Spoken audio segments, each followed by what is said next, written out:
ونعوذ بالله من شرور أنفسنا ومن سيئات أعمالنا من يهده الله فلا مضل له ومن يضلله فلا هادي له ونشهد أن لا إله إلا الله ونشهد أن سيدنا وسندنا وحبيبنا ومولانا محمدا عبده ورسوله صلى الله تعالى عليه وعلى آله وصحبه أجمعين أما بعد برادران عزیز، بزرگان محترم، زبان کے گناہوں کا بیان چل رہا تھا کہ وہ کون کون سے گناہ ہیں جو زبان کے غلط استعمال کرنے کی وجہ سے ہم سے سرزد ہوتے ہیں اور ہم اس میں مبتلا ہوتے ہیں۔ غیبت کی بات میں نے عرض کی تھی، پھر پچھلے جمعے جھوٹ کے حوالے سے میں نے عرض کیا تھا کہ ہمارے یہاں جھوٹ بہت رائج ہے، ہر سطح پر معاشرے میں جھوٹ رائج ہے۔ کہیں زبان سے جھوٹ بولتے ہیں، کہیں اپنے عمل سے جھوٹ بولتے ہیں۔ اور پچھلے جمعے آخر میں نے عرض کیا تھا کہ اس کی ایک شکل یہ ہے کہ ہر سنی سنائی بات آگے نقل کر دیتے ہیں، ہر سنی سنائی بات آگے نقل کر دیتے ہیں۔ کہیں سے کوئی میسیج آیا اور بس آگے پہنچا دیا۔ اب وہ سچ ہے جھوٹ ہے تو جس نے جھوٹ بولا ہے اس کی ذمہ داری تو ہے ہی، لیکن اگر آپ نے وہ میسیج آگے بلا تحقیق بھیج دیا تو اس جھوٹ میں ہم بھی شریک ہوں گے۔ صرف یہ کہنا کافی نہیں ہے کہ جی مجھے تو جیسا ریسیو ہوا تھا میں نے تو ویسے ہی بھیج دیا، سینڈ ایز ریسیو، تو یہ کہنا کافی نہیں ہے، بلکہ اب اس جھوٹ کے گناہ میں ہم بھی شریک ہیں۔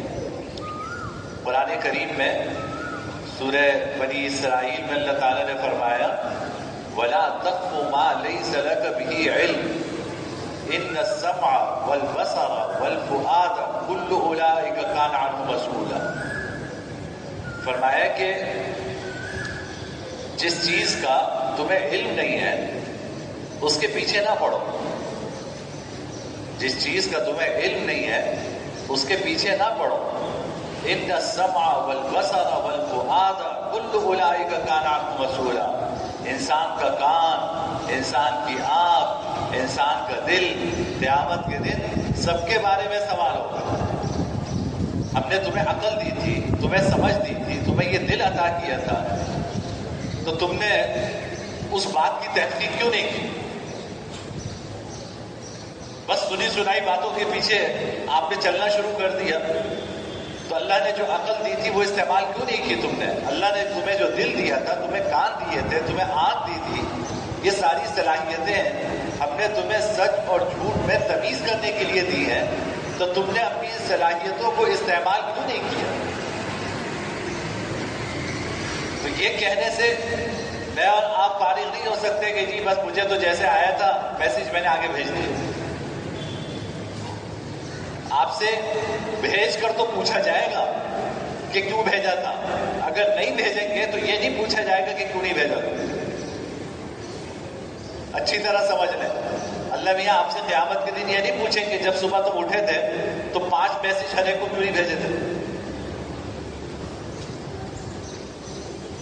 اللہ تعالیٰ یہ نہیں پوچھیں گے آپ سے کہ صبح اٹھ کر السلام علیکم اور صبح بخیر اور نماز اور پھر اس کے بعد کوئی فرمان رسول اور کوئی فرمان علی اور کوئی اقوال ذری یہ کیوں نہیں بھیجے تھے، یہ نہیں پوچھا جائے گا۔ اگر غلط بھیجا تو پوچھا جائے گا کہ یہ غلط کیوں بھیجا تھا۔ تو اس لیے بھائی اس طرح کی نیکیاں نہ کیا کرو جو نیکیاں میرے اور آپ کے گلے پڑ جائیں۔ ہمیں ہمیں اس کے بارے میں جواب دینا پڑے. تو ایسی نیکیاں نہ کیا کریں. جو کچھ ہے سوچ سمجھ کر بیٹھے. اللہ نے عقل دی ہے, آپ کو شعور عطا فرمایا ہے. تو مثلا یعنی یہ صرف دین کی باتوں کے حوالے سے نہیں ہے. آپ نے کسی سیاستدان کی کرپشن کی کہانی بھیج دی, تو کیا آپ کو یقین ہے کہ آپ نے جو بھیجا ہے وہ سچ ہے؟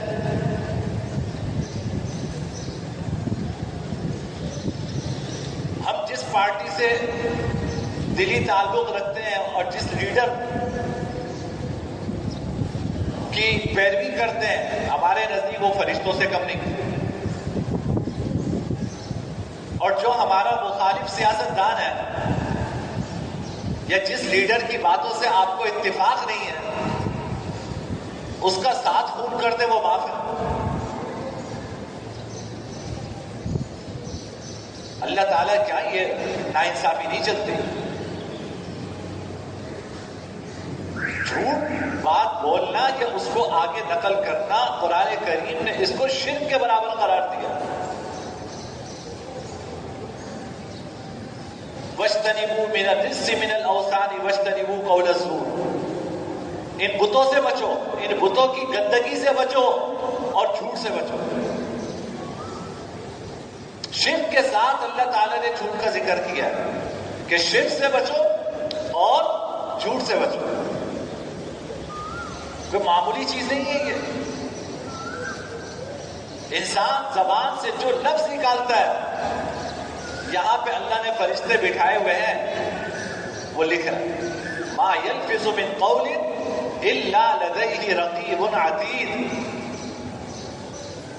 سورہ قاف میں فرمایا کہ انسان منہ سے جو لفظ نکالتا ہے اس کے پاس طاق میں بیٹھا ہوا ایک نگران ہے جو فوراً وہ بات لکھتا ہے کہ اس نے منہ سے یہ نکالا, صحیح نکالا یا غلط نکالا. تو آپ نے اگر کسی سیاستدان کے بارے میں اس کی کرپشن کی کہانی آگے بھیجی, تو کیا مجھ سے قیامت کے دن یہ نہیں پوچھا جائے گا کہ اب آؤ ثابت کرو اس کو؟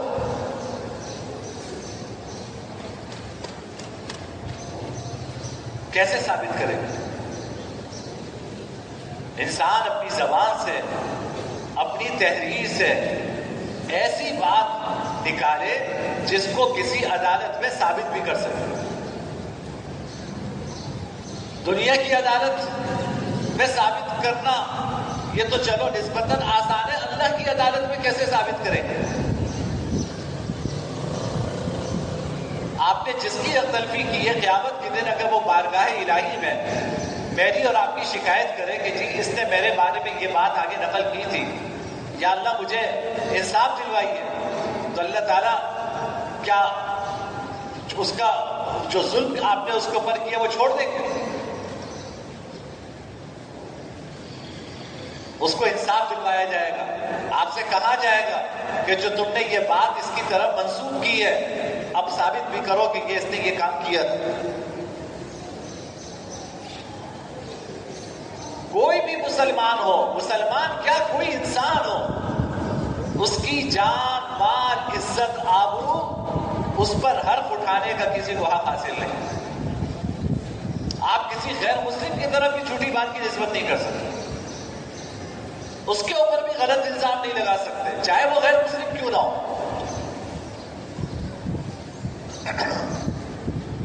اس کے بارے میں قیامت کے دن جواب دینا ہوگا. تو اس لیے میرے بھائی, اللہ نے عقل و شعور عطا فرمایا ہے, تو زبان سے انسان کوئی بات کرے یا میسج میں کوئی بات لکھے یا آیا ہوا میسج کہیں اور بھیجے, تو بلا تحقیق یہ چیزیں آگے نہ بھیجا کریں. آج کا جو میڈیا ہے یہ دجالی میڈیا ہے. دجالی میڈیا کا مطلب یہ کہ حق اور باطل میں آپ تمیز نہیں کر سکتے. ان کا سودا جھوٹ بولے بغیر بکتا نہیں ہے.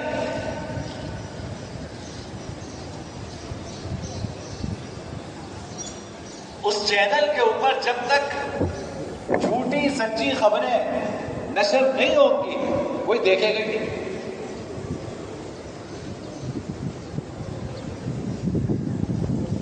وہ چلے گئے. تو جھوٹ کا ایسا عادی بنا دیا ہے ہمیں کہ نعوذ باللہ اب یہ گناہ ہی نہیں سمجھا جاتا. اس گناہ کو ہمارے عرف میں گناہ ہی نہیں سمجھا جاتا. اتنا آسان بنا دیا ہے اس کو. حدیث میں آتا ہے جناب نبی کریم صلی اللہ علیہ وسلم نے گناہ کبیرہ بیان فرمائے. آپ ٹیک لگا کے لیٹے ہوئے تھے. آپ نے فرمایا کہ گناہ کبیرہ یہ ہے کہ اللہ کے ساتھ کسی کو شریک کرنا، والدین کی نافرمانی کرنا. پھر فرمایا جھوٹی بات کہنا. اور بار بار یہ جملہ کہتے رہے، سیدھا ہو کے بیٹھ کے. حضرات صحابہ کرام کہتے ہیں ہماری خواہش ہو رہی تھی، ہمیں یہ خواہش ہو رہی تھی کہ کاش کے باپ بس کر.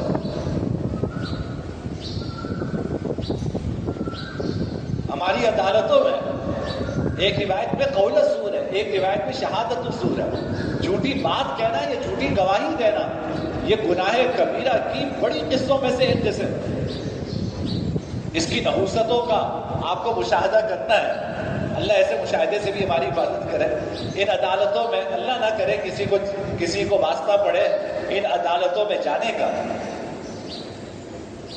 آپ کو جھوٹے گواہ بھی 500 روپے خرچ کر کے مل جائے. آپ کو جھوٹا اسٹامپ پیپر بھی 100 روپے خرچ کر کے مل جائے. بغیر جھوٹ کے آپ کا مقدمہ آگے بڑھے گا ہی نہیں. نتیجہ یہ ہے کہ وہاں جا کر اس نحوست کا احساس ہوگا. اللہ ہم سب کی حفاظت فرمائے. کبھی آپ کسی تھانے کے اندر قدم رکھ لیں یا کسی عدالت پہ قدم رکھ لیں اور اس وقت اس کی نحوست آپ دیکھیے کہ آپ کا دل کیسے محسوس کرتے ہیں. جس شخص کے دل میں ایمان کی رمق بھی ہے وہاں جا کے وہ ظلمت و تاریکی محسوس کرتے ہیں. اللہ ہم سب کی حفاظت فرمائے. ان جگہوں سے اللہ ہمیں بچائے. لیکن ایمان کی اگر ایک رمق بھی ہے آپ وہاں قدم رکھیں آپ کو اس ظلمت و تاریکی کا احساس ہوگا کہ میں کہاں آ گیا. وہ ظلمت و تاریکی وہ اس جھوٹ کی ہے جو وہاں بکتا ہے. اس جھوٹ کی ہے، ان جھوٹے گواہوں کی ہے جہاں ان کی منڈیاں لگتی ہیں. اور اس ظلم کی ہے جو ان عدالتوں میں انصاف بیچا جاتا ہے. انصاف ہوتا نہیں ہے، انصاف بیچا جاتا ہے. آپ اس کی ظلمت و تاریکی وہاں جا کے محسوس کر سکتے ہیں. حدیث میں آتا ہے جب کوئی شخص جھوٹ بولتا ہے تو رحمت کے فرشتے اس جھوٹ کی بدبو کی وجہ سے 1 میل دور چلے جاتے ہیں. جب انسان جھوٹ بولتا ہے کوئی منہ سے جھوٹی بات نکالتا ہے رحمت کے فرشتے 1 میل دور چلے جاتے ہیں. اس کے قریب وہ رہ نہیں سکتے. وہ تو نورانی مخلوق ہے، وہ اس کی بدبو برداشت نہیں کر پاتے اور اس سے دور ہو جاتے ہیں. اور ایک روایت میں فرمایا کہ یہ منافق کی نشانی ہے. آیت المنافق ثلاث، منافق کی 3 نشانیاں ہیں. اذا حدث كذب واذا وعد اخلف واذا اؤتمن خان. کہ بات کرے تو جھوٹ بولے، اس کے پاس امانت رکھوائی جائے تو اس میں خیانت کرے، اور وعدہ کرے تو اس کی خلاف ورزی کرے. یہ مسلمان کی علامت نہیں ہے، یہ منافق کی علامت ہے. ہمارے معاشرے میں ایسی شکلیں رائج ہیں کہ میں یہی عرض کر رہا ہوں نا کہ اس کو اتنا پھیلایا اور اتنا ہلکا کر کے دکھایا کہ اب جھوٹ جو ہے وہ ایک آرٹ بن گیا ہے، وہ گناہ ہی نہیں سمجھا جاتا. اور اس کی نہ جانے کتنی شکلیں. دیکھیں زبان سے جھوٹ بولنا، کوئی غلط بات کہنا، وہ تو آدمی سمجھتا ہے میں جھوٹ بول رہا ہوں. لیکن آپ نے جھوٹا میڈیکل سرٹیفکیٹ بنوا لیا. سرکاری ملازمین کو زیادہ نوبت آتی ہے، ان کو کہیں سفر کرنا ہے، کہیں جانا ہے تو بہت کچھ ریکوائرمنٹس ہوتی ہیں.